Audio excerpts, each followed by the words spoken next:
예배 가만히 생각해 보면 찬양이 얼마나 중요한 자리에 있는지 우리가 알게 됩니다. 근데 우리 예배는 우리가 생각할 때는 예배 이꼬르 말씀 이렇게 생각해 온 경향이 많습니다. 그래서 찬송은 조금 대충 해도 설교 시간에 말씀만 잘 들으면 되지 이런 생각들도 없지 않아 있었습니다. 그런데 되돌려 보면 찬양이 예배 속에 어마어마한 자리를 차지하고 있다는 것을 아실 겁니다. 그래서 여러분, 찬양은 준비 찬양 없습니다. 생각해 보면 압니다. 찬양은요, 곧 하나님을 높이는 일이기 때문입니다. 그래서 준비 찬양이라는 개념, 그냥 떼어서 그렇게 할 수도 있지만 실제 그렇지 않다는 것입니다. 그렇다면 여러분, 예배도 마찬가지입니다. 예배의 중요한 요소가 찬양인데 예배도 마찬가지입니다. 오늘 말씀 제목을 놓고 여러분 생각하실 때 예배면 예배지 무슨 더 좋은 예배야 뭐 이런 생각, 이런 물음 가질만 합니다. 예배 그러면 되는 거지 무슨 더 좋은 예배가 있어? 이런 생각할 만하다는 것입니다. 그거 맞는 얘기입니다. 하지만 더 좋은 예배를 바라며 우리가 예배를 드립니다. 더 좋은 예배를 사모하고 소망하면서 오늘 주신 말씀 한 구절을 한번 읽어보도록 하겠습니다. 시편 69편 31절 말씀. 자, 우리가 잘 아는 말씀인데요. 함께 읽습니다. 이것이 소 곧 뿔과 굽이 있는 황소를 드림보다 여호와를 더욱 기쁘시게 함이 될 것이라. 아멘. 이 말씀 우리가 너무 잘 아는 말씀인데 여기서 이것이 뭐냐 하는 것입니다. 이것은 감사로 드리는 찬양 예배를 가리킵니다. 30절 말씀 보시면 내가 노래로 하나님의 이름을 찬송하며 감사함으로 하나님을 위대하시다 하리니, 그리고 31절 말씀으로 연결이 되는 것이죠. 놀랍게도 다윗은 감사로 드리는 찬양 예배야말로 황소를 드리는 것보다 하나님을 기쁘시게 하는 일임을 알았습니다. 율법이 나오고 다윗이 이 귀한 은혜를 체험하고는 상당한 시간의 차이가 있습니다. 출애굽한 이스라엘 백성들이 율법의 말씀을 받고 가나안 땅에 들어가서 율법대로 예배하고 하나님을 제사하기 시작했습니다. 제사하는 시간들이 길어지면서 의식이 강화됐습니다. 하나님의 생각은 잘 모르고 율법대로 행하는 예배, 제사, 여기에 묶여 있을 때였습니다. 그런데 다윗이 하나님의 은혜를 듬뿍 체험하고 하나님의 말씀 앞에 늘 붙들림 받은 삶을 살던 다윗이 이런 놀라운 은혜를 발견한 것입니다. 그래서 더욱더 소중합니다. 그런데 여러분, 왜 다윗은 뿔과 굽이 있는 황소라는 표현을 하고 있을까? 이것을 좀 생각해 볼 필요가 있습니다. 먼저 소에게 뿔이 났다 하는 것은 이 소가 어린 송아지가 아니고 장성한 온전한 제물된 소를 얘기합니다. 그러니까 제물 중에 아주 합격품인 제물인 것입니다. 자라다 만 소가 아니고 다 자라서 하나님께 드리기에 합당한 좋은 제물, 그걸 얘기합니다. 특별히 굽이라는 표현도 마찬가지입니다. 소가 하나님께 완전하다고 규정하신 그 제물을 의미하는 건데 그 제물 중에 제물, 그것을 황소의 그 뿔과 굽이라고 하는 표현을 통해서 이렇게 표현한 거죠. 그러므로 이 말씀은 율법이 규정하는 가장 완전하고 값비싼 제물이라도 감사함으로 드리는 성도의 예배만큼 하나님을 기쁘시게 할 수 없다. 그런 말씀이에요. 근데 이것을 다윗이 발견한 거예요. 그래서 시를 지어서 노래하고 특별히 많은 백성들에게 이렇게 하나님을 예배하고 찬양하는 일이 귀하다고 하는 것을 가르친 것입니다. 문제는 이스라엘 백성들은 이것을 지금 잘 깨닫지 못했습니다. 그들은 하나님 앞에 나올 때 자신들의 삶을 돌아보지도 않았습니다. 마음에서부터 우러나는 감사를 드리지도 않았습니다. 이스라엘 백성들은 하나님께서 정하신 때에 하나님이 정하신 제물로 하나님께 드리기만 하면 하나님이 기뻐 받으실 것이라 생각한 것입니다. 그게 이스라엘 백성들의 모습이었습니다. 그러나 오늘 또 본문 말씀을 통해서 볼 때 시편 50편 말씀을 들여다보시면 시편 50편 말씀에서도 하나님께서는 이렇게 말씀을 하십니다. 시편 50편 9절부터 11절 말씀 여러분 함께 읽어보도록 합니다. 내가 내 집에서 수소나 내 우리에서 숫염소를 가져가지 아니하리니 이는 살림의 짐승들과 무산의 가축이 다 내 것이며 산의 모든 새들도 내가 아는 것이며 들의 짐승도 내 것이미로다. 아멘. 그리고 또 주님이 말씀하십니다. 하나님이 말씀하시기를 13절에서 내가 수소의 고기를 먹으며 염소의 피를 마시겠느냐. 마음을 담지 않은 제물만 드리는 제사 내가 원치 않는다. 그런 표현이고요. 그리고 주님이 말씀합니다. 14, 15절 말씀 거기도 함께 읽습니다. 감사로 하나님께 제사를 드리며 시존하신 이에게 내 소원을 갚으며 환난 날에 나를 부르라. 내가 너를 건지리니 내가 나를 영화롭게 하리로다. 아멘. 성도 여러분, 이런 말씀이 무엇을 의미하겠습니까? 제물은 단지 하나님께 우리 마음을 표시하는 하나의 수단에 불과하다는 얘기입니다. 실제로 제사에 쓸 제물이 아무리 완벽한 것이라고 해도 그 제물을 드리는 자의 마음이 담기지 않으면 아무 소용없다 하는 그런 말씀인 것입니다. 그렇다면 오늘날 우리는 진정한 감사와 찬양의 예배를 하나님께 드리고 있는가? 이런 예배를 드리시려면 우리 안에 하나님을 향한 마르지 않는 감사와 찬양이 넘쳐나야 할 줄로 믿습니다. 이럴 때 우리 예배가 하나님을 영화롭게 하고 기쁘시게 할 줄로 믿습니다. 성경에는 선포적으로 이런 말씀들이 있습니다.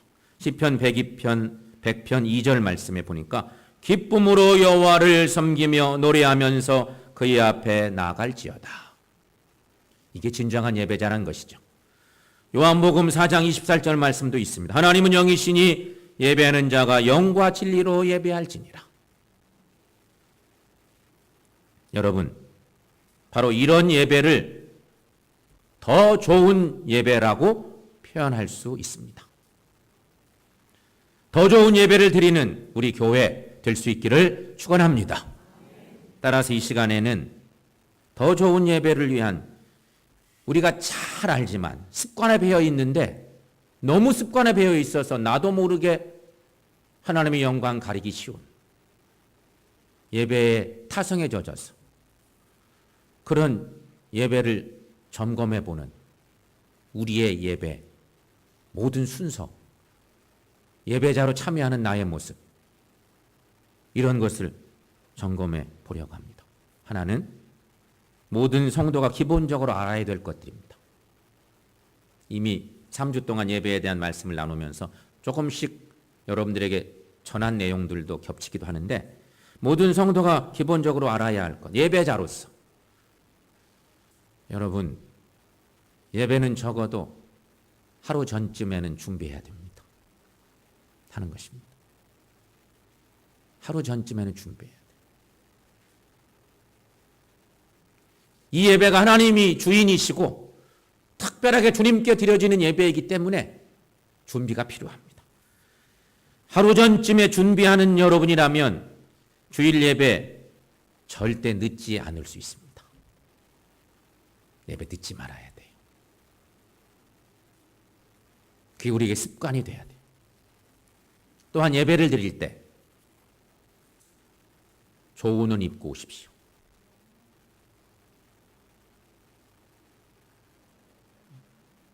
여러분들이 생각하실 때 내가 가지고 있는 옷 중에 가장 귀한 옷, 하나님께 예배하는 자리이기 때문에 구별된 옷, 그 옷을 입고 오시는 거예요. 쉬운 예로 새 옷을 샀어요. 그 옷 입고 오시면 돼. 그 우리에게 하나님께 드리는 그런 정성으로 예배하면 되는 거예요. 이것은 다음 주부터 실천해야 돼요, 여러분들이. 듣고 그냥 뭐 나들이 나갈 때 그냥 편하게 입는, 마실 갈 때 입는 옷 같은 그런 옷 입고 날마다 주님 전에 와서 예배한다. 바꾸시라는 거예요. 또 하나, 헌금도 미리 준비하는, 준비된 헌금 드리시라는 것입니다. 그리고 예배당에 왔습니다, 여러분. 예배당에 오시면서 준비된 헌금을 드릴 거예요. 우리가 잘 아는 헌금들, 하나님께서 명령하신 헌금들, 그런 헌금들을 드리는 겁니다. 그런데 예배당에 올라오면 우리 교우들이 가장 먼저 예배당 입구에서, 예배당 로비에서 만나는 사람들이 있습니다. 예배위원 중에 특별히 안내위원들입니다. 예배를 안내하는 안내위원들, 우리 안내위원들의 신앙 자세가 매우 중요합니다. 안내위원들은 그 선 자리에서 가능하면 개인적인 대화하지 말아야 돼요. 개인적인 대화는요, 꼬리에 꼬리를 물게 돼 있어요. 거기 앉아서 서서 뭐라고 얘기하기 시작하면요, 교인들이 오시건 말건 대화가 계속되는 거예요. 거기 왜 서 있는지도 몰라. 개인적인 대화 최대한 줄이셔야 돼요. 전혀 하지 말라는 얘기는 아니죠. 혹시 하다가도 얼른 끊어야 돼요. 교우들이 오면 교우들을 맞이해야 되기 때문에. 그게 안내위원이죠. 또 한 가지, 안내위원들은 모든 교인들과 동일하게 사랑을 베푸셔야 돼요. 나하고 친한 사람 왔다고 막 끌어안고 막 좋아서 하고요. 나하고 별로 반갑지 않은 사람, 별로 관계가 없는 사람 오면 오든지 말든지. 안내위원은 그럴 수가 없어요. 그러면 안 돼요. 안내위원의 마음에는 주님의 마음이 있어야 돼요. 아버지 집에 오는 귀한 성도들 맞이하는 안내자이니까 그런 마음으로 성도들 모두를 영접하고 맞이하면 되는 거예요. 그리고 이제 예배당 안에 들어옵니다. 그런데 그 중에 예배 늦게 오는 사람들이 있을 수 있어요. 아니, 예배가 벌써 시작됐어. 내가 좀 게으름 피우다. 문을 열고 탁 들어왔더니 장로님이 기도를 하고 계시네. 강단에서 기도자가 기도를 하고 계세요. 그럼 보통 우리는 어떻게 해요? 잘 됐다 생각해서 그냥 얼른 막 불이 나게 막 움직여서 어느 자리에 딱 가서 앉아요. 사람들이 다 눈 감고 기도하니까 잘 됐다 싶어서 싹 앉아. 근데 그 시간에 구두발 소리 나지요. 옆 사람, 여러 사람 방해주죠. 내가 앉는 그 자리 옆에는 더군다나 기도 열심히 드리고 있는데 훅 앉으면서 정확하게 그분에게는 방해를 많이 줘요. 그러지 마시고 조금 늦은 거 기왕에 문 열고 들어오시면 저 입구에서 바로 그냥 기도하세요. 그게 훨씬 좋아요. 예배를 돕는 최고의 방법이에요. 늦게 온 김에 그냥 그렇게 하시는 게 훨씬 좋죠. 그리고 만약에 기도가 끝나면 얼른 빈자리에 가서 앉으시면 되니까. 그 늦게 온 사람 얘기는 좀 뒤로 하고 일찍 오신 분들이 안내위원의 안내를 받고 예배당에 들어왔어요. 한 20분 전에, 30분 전에 들어오는 분도 있죠. 예배당 자리에 앉으시면 먼저 묵상 기도를 드립니다. 우리 다 하는 일이에요. 예배에 참석하게 된 하나님께 감사를 드리고 일주일 돌아보며 회개 기도도 드리고 그리고 오늘 예배를 통해 주실 말씀도 사모하면서 온전히 하나님을 높이고 경배드릴 수 있도록 해달라고 기도를 드리는 거지요. 그게 예배자로서의 자세예요. 기도 후에는 주보를 보고 말씀도 찾아보고 말씀도 읽고 그 말씀도 묵상하고 그럴 수만 있으면 이게 얼마나 좋은 일입니까? 이렇게 하면서 예배를 기다립니다. 이 시간에는 되도록 옆 사람과 이야기를 하지 않습니다.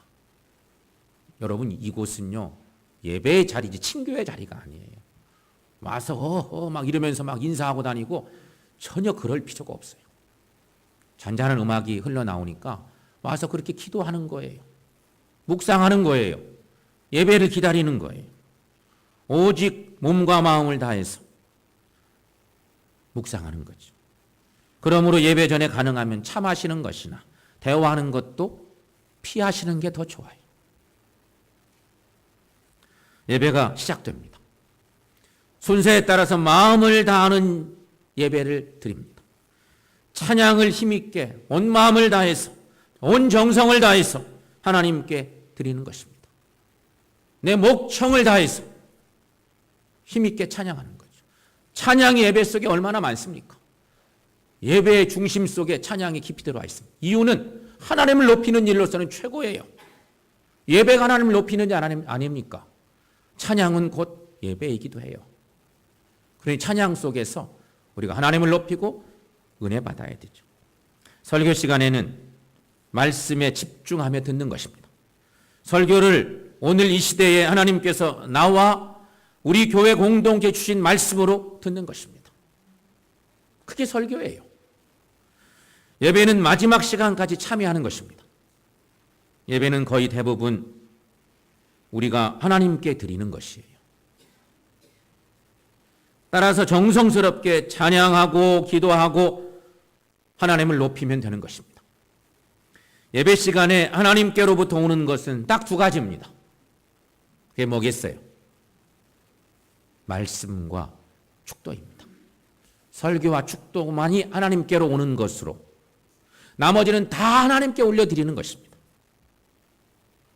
그게 예배의 요소이죠. 그러므로 예배자들은 당연히 축도를 마친 후에 움직이는 것이 좋습니다. 근데 바쁜 사람들은요, 설교만 끝나면 움직이는 사람이 있고 헌금 끝나면 또 움직이는 사람이 있고 그러면서 목사의 설교 시간을 괜히 탓하기도 하고 또 우리 예배의 모습들이 그런 모습이에요. 여러분 기억할 건 하나님께로부터 오는 중요한 예배 요소 말씀과 축도예요. 축도 후에도 성가대 송영에 맞추어서 오늘 예배를 통해 주신 은혜를 묵상하며 결단 기도를 드립니다. 우리가 다 아는 일입니다. 그것도. 그러므로 본당은 계속해서 기도할 사람들을 위한 경건의 장소가 되게 해줘야 됩니다. 가능하면 그런 분위기를 만들어 주는 것입니다. 그래서 예배 후에 성도들은 서로 인사를 하긴 해야 되는데 나가면서 인사하시는 거죠. 나가면서 인사. 그리고 더 큰 대화를 해야 된다거나 더 좋은 친교를 해야 된다면 얼른 예배당을 비우고 밖에 나가서 다른 공간에서 만나실에 가셔서 카페에 가셔서 그런 걸 막 나누는 거예요. 예배당에 남아서 계속 하시면 혹여나 누군가 한 사람, 기도하는 사람이 있을 수 있어요. 그런 교회들도 있어요. 예배를 마치고 나면 남아서 계속 기도하는 무리들이 있어. 그런 은혜의 자리를 깨시면 안 된다는 것이죠. 그러므로 여러분, 이런 예배의 틀을 통해서 하나님을 높이는 우리 모두가 되시길 축원합니다. 또 한 가지, 사회자는 어떻게 해야 되나? 예배에는요, 주일 예배 사회도 있고 오후 예배 때도 우리가 사회를 많이 보게 되죠. 사회자는 온 회중을 대표해서 예배를 이끄는 사역자입니다. 그러므로 사회자는요, 철저한 준비가 필요합니다. 말씀도 읽어보고 찬양도 해보고 사회자가 올라왔는데 찬양을 못 부르겠어. 이끌어갈 수가 없어. 그럼 하나님 앞에서 이것은 매우 불중한 일이죠. 불러봐야죠. 그게 준비예요. 더군다나 사회자는요, 이 앞에 나와 있어서 온갖 시선을 받지만 너무 나를 나타낼 필요가 없어요. 예배를 이끄는 사람에 불과하기 때문에. 너무 나타내고 있으면 그것도 안 돼. 조심할 일이에요. 또한 사회자는 목소리도 조금 높은 톤이 좋습니다. 예배를 이끌어가는 일이기 때문에. 사회자의 목소리에 따라서 그날 예배가 밝아질 수도 있고 어두워질 수도 있기 때문인 것입니다.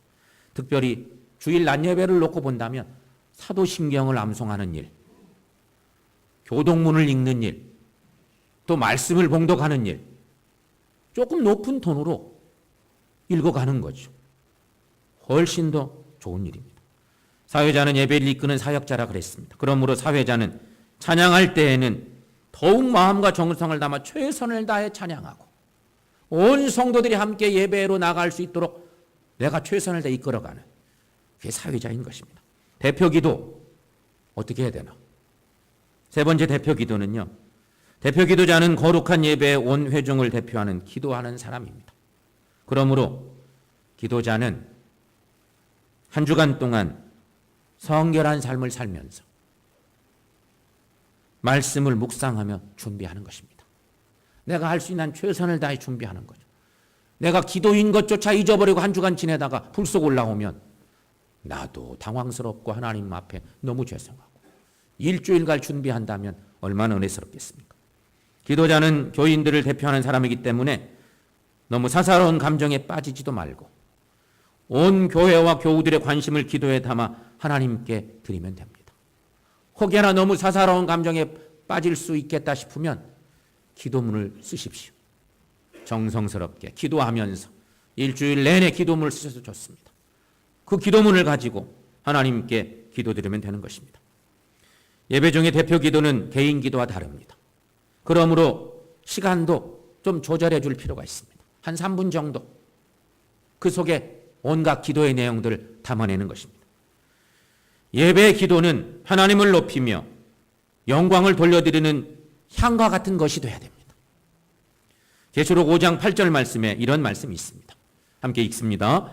내 생물과 24장로들이 그 어린 양 앞에 엎드려 각각 검은 고와 향이 가득한 금대접을 가졌으니 이 향은 성도의 기도들이라. 아멘.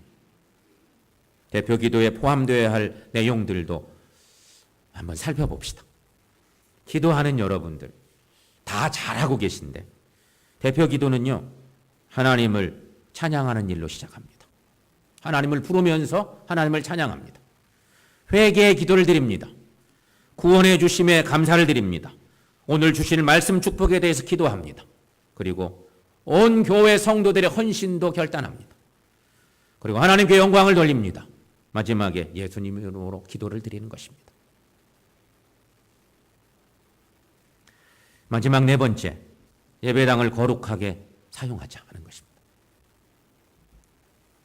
성전 건물은 어느 곳이나 다 귀하지요. 그러나 그 중에서도 본당은 특별히 임마누엘 성전으로 이름한 이 임마누엘 성전은 구약 시대로 말하면 지성소와 성소에 해당하는 거룩한 곳입니다. 따라서 본당은 예배자들 스스로가 구별된 장소가 되게 노력해야 된다는 것입니다. 우리 스스로가 노력해야 됩니다. 서로 지켜가는 것이죠. 그 공간을. 그러므로 예배 드리는 일 외에 교제와 친교를 위해서는 다른 장소를 이용하는 것입니다. 그런 노력들을 통해서 본당이 더욱더 경건해질 수 있는 거죠. 따라서 여러분, 예배당에는 커피나 음료수를 절대 드리지 않는 것입니다. 습관이 되면요, 그냥 커피 가지고 들어와서 그냥 마시고 어떤 음료수든 가지고 들어오고 그냥 막 마시는 거예요. 다 그렇게 하면 그런 줄 알아요. 본당이 예배당인지 신교의 장소인지 구별이 없어. 그러면 안 된다는 것이죠. 그래서 여러분, 예배 시간에 아이들에게 과자를 주는 것도 삼가하시는 게 더 좋습니다. 예배를 드리는 시간에 피치 못해서 어느 경우 있겠지만 웬만하면 그 뒤에는 아이들에게 가르치는 거예요. 얘들아, 예배 드릴 때는 과자 먹는 거 아니다. 이러면서 가르치는 거죠. 아이들이 금방 알아요. 그 구별시키기 위해서 하는 것입니다. 한 가지 기억할 거. 분명 예배당이면서도 예배에 집중하기 어려운 장소들이 있습니다. 방송실이고 유아실, 우리 지금 푸니엘 성전으로 이름했는데 방송실과 유아실은 가장 치명적인 장소이기도 합니다. 여러분, 방송실은 예배를 통해, 지금으로 말하면 예배를 가장 잘 지원하는 중요한 센터입니다. 하지만 방송실은 예배 외에 다른 곳에 관심 두기 쉬운 곳이 방송실이기도 합니다. 그래서 그렇게 정성을 다 예배하기가 어렵기도 합니다. 푸니엘 성전은 부모들이 더욱 정성으로 예배드려야 될 장소이기도 합니다. 부모들이 힘쓰지 않으면 아이들은요, 이게 놀이터인 줄 알아요. 요즘 많이 좋아지고 잘하고 있습니다. 그러므로 여러분, 예배 시간이 되면 일어났을 때는 일어나서 찬양도 하고 교독도 하고 또 앉으면 앉고 함께 합심기도하면 기도하고, 이게 본당 안에 모든 공간들이 그래야 한다는 것입니다. 여러분, 예배당을 거룩하게 사용하는 일, 이것은 예배자인 우리들의 몫입니다. 그러면서 더 좋은 예배로 나갈 수 있도록 우리 모두가 노력하는 일이죠. 이렇게 온 마음으로 하나님께 예배드릴 때 성령께서 강하게 역사하실 줄로 믿습니다. 그래서 예배하는 우리 모두가 하나님을 체험하고 배우는 역사가 일어날 줄로 믿습니다. 여러분, 이런 은혜가 우리 새샘 공동체 안에 차고 넘칠 수 있기를 축원합니다. 사랑하는 여러분, 생명력 있는 예배, 은혜로운 예배는 우리 모두의 공동 작품입니다. 이걸 아셔야 돼요.